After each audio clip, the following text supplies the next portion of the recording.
guys, pag-usapan lang natin ang breaking news. Ayon kasi sa balibalita, Diyos ko, Catherine Bernardo at James Reid malakas sa Netflix, bagsak sa television. Grabe nga naman kasi ang balibalita ngayon na ugong-ugong sa social media.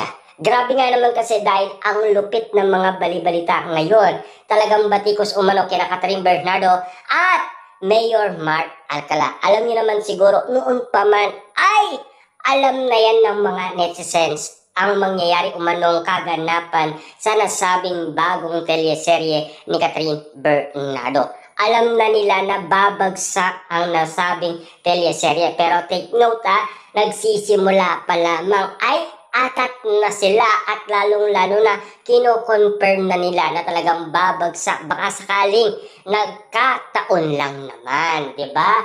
Siyempre, alam niyo naman siguro ang mga tao, sobrang busy din naman kasi. Diba? Lalong-lalo na may sitwasyon na may bagyo. Diba?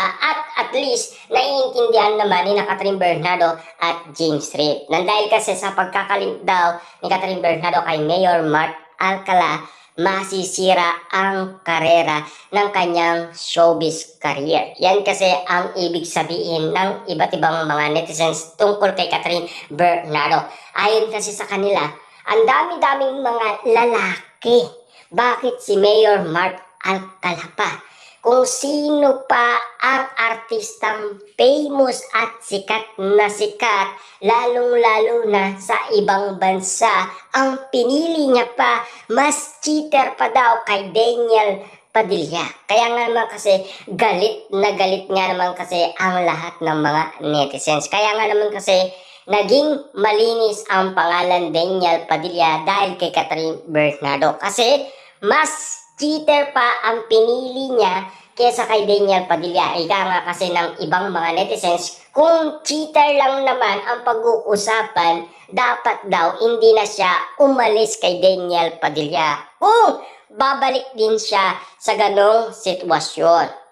Ayan kasi ang pinag-uusapan kung bakit nagagalit ang mga netizens kay Catherine Bernardo. Kung bakit nga naman kasi ayaw nang paniwalaan si Catherine Bernardo. Kasi sa pagkakalit niya kay Mayor Mark Alcala. Kaya nga naman kasi lahat ng mga tao ay kinakausap na si Direk Cathy at ang ABS-CBN na sana ibalik na ang Katniel at kausapin na si Direk Cathy para magningning muli ang pangalan Catherine Bernardo. Kaya nga naman kasi nagpasabog na ng kilig ang ABS-CBN at si Direk Cathy, lalo-lalo na si Mami Min Bernardo dahil sa parami ng parami ang mga issue. Lalo-lalo na kasi nagkaroon pa ng project si Catherine Bernardo na alam niyo naman siguro biglang nawala si Catherine Bernardo. Siyempre alam niyo naman siguro nagtataka at nagugulat ang mga fans at netizens kung bakit. Dahil ba sa mga issue na kumakalat sa social media. Kaliwat kanan nga naman kasi ang binabato nilang batikos kay Catherine Bernardo at Mayor Mark Alcala. Siyempre alam niyo naman siguro ang sitwasyon ni Catherine Bernardo. Nagmamahal lang kasi siya. Ayon kasi sa mga fans naman ni Catherine Bernardo, nasa tamang edad na yan. Hayaan na natin kung sakaling siya ang magkamali, alam na natin na tayo ang tama. Yan kasi ang pilit na sinasabi at pinapaunawa ng mga fans ni Catherine Bernardo sa iba't ibang mga netizens. Nasa tamang edad na daw siya at alam niya na ang tama at mali. Kaso nga lang, may batikos pa rin ang mga netizens. Kahit alam niya na ang tama at mali, doon pa rin sa mali siya pumupunta. Yan kasi ang meaning na sinasabi umano ng iba't ibang mga netizens kung bakit bumabagsak ang nasabing bagong teleserye ni Catherine Bernardo at James Reid. Yan kasi ang pilit na pinag-uusapan. Ayon kasi sa karamihan, hindi naman daw bagay ang tambalan Catherine Bernardo at James Reid. Tignan lang natin kung magbabago ang ratings ng nasabing bagong teleserye ni Catherine Bernardo at James Reid. Kung sakaling nagkataon man or sunod-sunod man ang mangyayaring pagbagsak at least mauunawaan na natin na talagang ayaw ng mga tao kay Catherine Bernardo. Kasi may mga OFW pa na nasa ibang bansa na nanonood ng nasabing Netflix na bagong teleserye ni Catherine Bernardo. Doon kasi ang pasabog ng kanilang kilig na talagang pinapanood ng iba't ibang mga Katniel fans, si Catherine Bernardo at James Reid, na talagang pinagkakaguluhan at pinagpipestaan at pinag-uusapan. Pero at least alam niyo naman siguro, no? Kahit ganun pa man ang nangyayari, at least pinag-uusapan na sina Daniel Padilla at Catherine Bernardo. Uusok din at magniningding din ang pangalang Catherine Bernardo kapag nagkaroon na ng tambalan ang dalawa. Lalong-lalo na kasi pinag-uusapan na sila at bumabalik na ang Katniel ngayon. Lalong-lalo na kasi ang kanilang look noon ay ibinabalik na nila.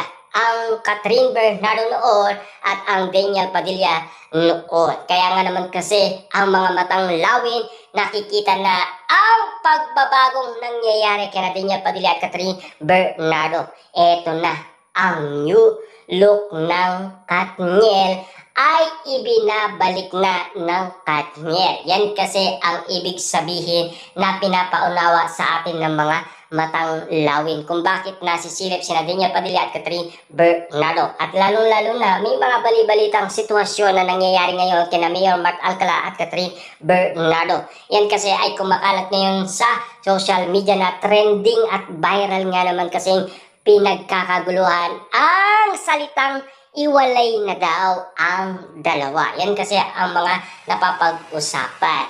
Tila nasanay na kasi ang karamihan na nakikita ang ganong sitwasyon ng mga ayuda sa kanila. Alam niyo naman siguro, sanay na lang kasi ang mga tao sa ganong sitwasyon na laging kinikilig at laging nai-inlove sa sitwasyon na may arutan at kulitan, lambingan at sweet moment na nakikita umano kina Catherine Bernardo at Mayor Mark Alcala. Nasanay lang kasi ang mga tao dahil sa Katniel at siyempre kina Mayor Mark Alcala at Catherine Bernardo. Pero umay naman sila kapag nakikita. Grabe, di ba? Na talaga ang pinag-uusapan, napakalupit nga naman kasi tila puro batikos na lang ang nangyayari kina Catherine Bernardo at Mayor Mark Alcala dahil sa pagiging mayor niya at sa usaping pagiging cheater ni Mayor Mark Alcala. Binabatikos na siya ng lahat ng tao dahil sa pagkakalit niya kay Catherine Bernardo. Yan kasi ang mga usap-usapan galing sa social media na pinag-uusapan. Tila mainit pa rin ang issue kay Catherine Bernardo at Mayor Mark Alcala. Baka nga naman kasi busy lang ang dalawa. Pero alam niyo naman siguro dati kasi madalas silang lumabas. Kasi ang sinasabi nga naman kasi ng karamihan, si Mayor busy kay Catherine Bernardo kahit mayor siya ng Lucena.